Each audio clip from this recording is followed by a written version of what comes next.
باللہ من الشیطان الرجیم بسم اللہ الرحمن الرحیم وَإِذْ قَالَ مُوسَى لِقَوْمِهِ إِنَّ اللَّهَ يَأْمُرُكُمْ أَن تَذْبَحُوا بَقَرَةً۔ ان آیات میں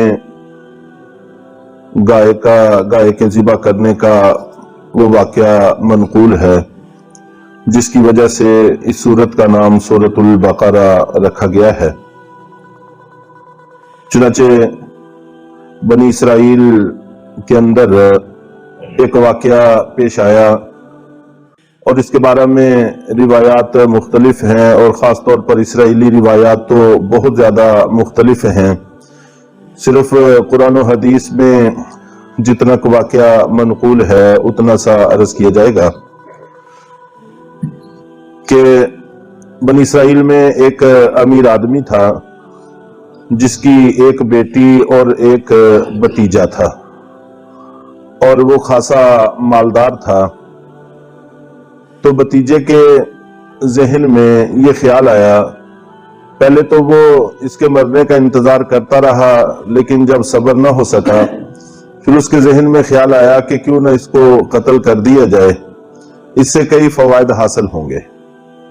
ایک فائدہ تو یہ ہوگا کہ اس کی وراثت کا مالک بن جاؤں گا، اور دوسرا اس کی بیٹی ہے، وہ اپنی زندگی میں اس کا نکاح مجھ سے کرنے کو تیار نہیں ہے، اور بعد میں ایک معاشرتی دباؤ ڈال کر کوشش کریں گے کہ اگر یہ نکاح بھی ہو جائے تو سارے مال کا مالک بن جاؤں گا۔ اور تیسرا اس نے ذہن کے اندر یہ خیال سوچا کہ کسی اور پر قتل کا الزام لگا کر اس سے دیت کی وصولی کی کوئی شکل بنا لیں گے۔ تو یوں تین طرفہ فوائد سوچ کر اس نے اس عزم کو پختہ کر لیا۔ اور انسان کی یہی کمزوری ہے، قرآن پاک میں بھی ہے، زُيِّنَ لِلنَّاسِ حُبُّ الشَّهَوَاتِ، کہ شیطان اس کی خواہشات نفسانیہ کو یہ محبت اس کے دل میں ڈالتا ہے اور اس کو ایسے خوبصورت کور میں لپیٹ دیتا ہے کہ انسان دھوکہ کھا جاتا ہے۔ اگر زہر کو چاندی کے ورق میں لپیٹ دیا جائے تو ظاہر ہے تب بھی وہ زہر ہی رہے گا، تو اس کا اثر موت ہی ہوگا۔ اسی طرح حرام کو جتنا بھی خوبصورت نام دے دیا جائے وہ حرام ہی رہتا ہے، اس سے وہ حلال نہیں بن جاتا۔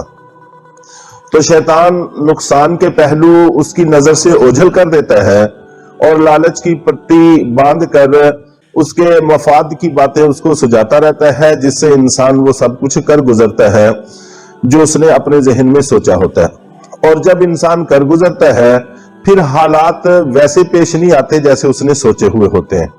پہلے تو وہ سوچتا ہے کہ یہ جرم کر لیتے ہیں، اگر کسی نے پوچھا تو یہ کہہ دیں گے، جھوٹ بول دیں گے، نہیں مانیں گے، لیکن بعد میں پھر انسان پھنس جاتا ہے۔ تو چنانچہ ہم پڑھتے رہتے ہیں کتنے ہی ایسے واقعات ہیں کہ واردات کے بعد پھر نتائج بالکل مختلف ہو جاتے ہیں اور وہ لوگ پکڑے جاتے ہیں اور پھر اس کی سزا بھگتتے ہیں۔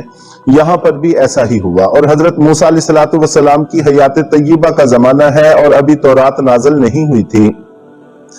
چنانچہ اس نے اپنے چچا کو قتل کیا، اور ایک شریف لوگوں کا محلہ تھا، اور اس وقت آبادی کے ارد گرد تقریباً ہر جگہ ہی دیوار بنا لی جاتی تھی، اور وہ دنیا کی الجھنوں سے بچنے کے لیے شام و شام ہی دروازے بند کر لیتے تھے، اور صبح ہونے تک پھر کسی کو اپنی بستی میں گھسنے بھی نہیں دیتے تھے، اور صبح کو پھر دروازے کھولتے تھے۔ تو وہاں جا کر اس کی لاش کو پھینک آیا اور پھر شور مچا دیا۔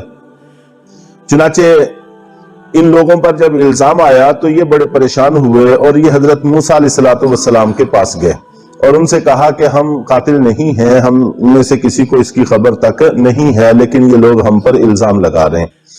اور عام طور پر انسان جب جھوٹا ہوتا ہے تو انگلش میں جیسے اس کو اوور ایکٹنگ کہتے ہیں، اور اپنی زبان میں وہ کئی دفعہ حد سے تجاوز ہی کر جاتا ہے تقاضا کرنے میں، مطالبہ کرنے میں۔ تو یہاں پر ان سے بھی اسی طرح کی صورتحال پیش آئی، رونا دھونا کہ ہمیں پتہ چلنا چاہیے کس نے ایسا کیا ہے، یہ کیا ہے، وہ کیا ہے۔ تو حضرت موسیٰ علیہ السلام پر اللہ تعالیٰ نے وحی نازل فرمائی کہ ان سے پوچھ لیں، اگر یہ جاتے ہیں تو پھر اس میت ہی کو زندہ کرنے کی کوئی ترتیب لگا لیتے ہیں۔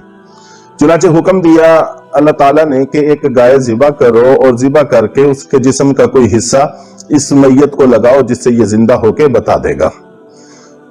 چنانچہ جب اللہ رب العزت کا یہ حکم ان کو بتایا گیا تو فوراً انہوں نے حضرت موسیٰ علیہ السلام کو کہا کہ گھر میں ہمارے میت پڑی ہوئی ہے اور آپ کو مذاق کی سوچ رہی ہے، بھلا گائے کے ذبح کرنے کا اس کے ساتھ کیا تعلق ہے؟ ایک تو ہمارا بندہ مر گیا، اب دوسری ہم اپنی گائے بھی ذبح کر لیں۔ تو حضرت موسیٰ علیہ السلام نے فرمایا کہ میں تو اس سے اللہ کی پناہ چاہتا ہوں، انبیاء کرام ایسی باتوں میں جھوٹ نہیں بولا کرتے، مزاح میں بھی جھوٹ نہیں بولتے، اور یہاں پر تو ایک سنجیدگی کا معاملہ ہے۔ تو پھر انہوں نے کہا کہ اچھا پھر یہ بتائیں کہ وہ گائے کیسی ہونی چاہیے، اور شریعت کا مزاج یہ ہوتا ہے، چنانچہ اس امت میں بھی ایسا ہی ہوا ہے کہ جب کسی بھی حکم پر عمل کرنا بغیر کسی مزید وضاحت کے ممکن ہو تو پھر وضاحت طلب نہیں کرنی چاہیے۔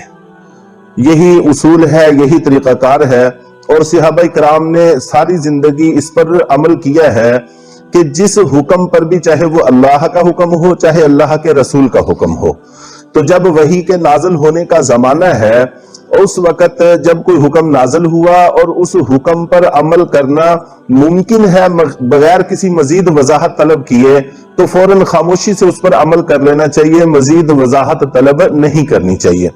ہاں جہاں پر مشکل پیش آ رہی ہے، سمجھ میں نہیں آ رہی، وہاں پوچھنے کی اجازت ہے۔ چنانچہ صحابہ کرام نے جب بھی کہیں سوال کیا، نتیجے میں آسانی آئی ہے، کسی جگہ پر بھی مشکل نہیں آئی۔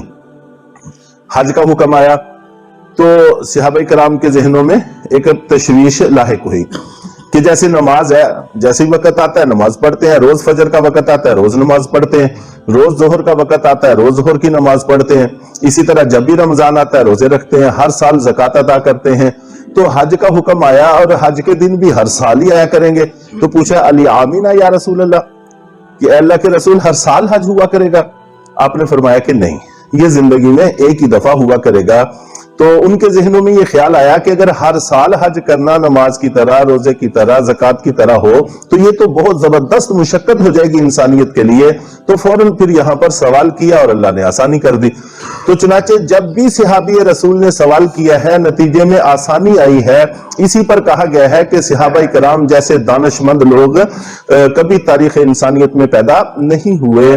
اللہ تعالیٰ نے ایسے دانا لوگ اللہ کے اپنے نبی کو عطا فرمائے تھے، باخلاف ان کے کہ اب ان کو کہا گیا کہ گائے ذبح کرو، اس کے جسم کا کوئی حصہ اس کو لگاؤ، یہ زندہ ہو جائے گا۔